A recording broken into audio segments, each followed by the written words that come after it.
Accident prone areas అంటాం చూసారా, అవును కొన్ని రోడ్ల మీద ఏరియాలో అవి కూడా high geopathic stress, earth energies deplete చేసే అక్కడ జోన్స్.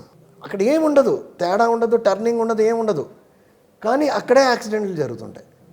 అవునండి బర్ముడా ట్రయాంగిల్ గురించి విన్నారా? అవునండి మాయమైపోతుంటాయి అంటారు. ఇవన్నీ చాలా హై లెవెల్ ఎనర్జీస్. ఈ రోడ్స్ మీద జరిగే ఇంకా కొద్ది లో, ఇంట్లో ఉండేవన్నీ ఇంకా కొద్ది తక్కువ.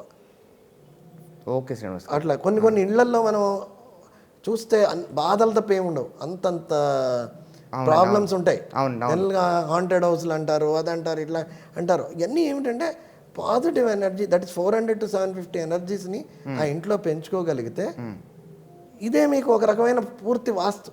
నేను అనేది ఎగ్జాక్ట్లీ వాస్తులో కూడా ఈ లేమ్యాన్కి ఆ రోజుల్లో అర్థం కాదని కనీసం మినిమం స్ట్రక్చర్ గురించి చెప్పి ఇలా ఫాలో అయితే కనీసం మినిమంగా ఇది అవుతుంది. ఎలాగా అలుక్కుంటున్నారు ఇల్లు, హాయిగా ఉంటారు అనే. అందుకనే మనం ఎప్పుడైతే దీని నుంచి బయటకు వచ్చేసామో ఈ ఎనర్జీస్కి ఎక్స్పోజ్ అయిపోయి ఆర్టికల్స్ కూడా పెరిగిపోయినాయి.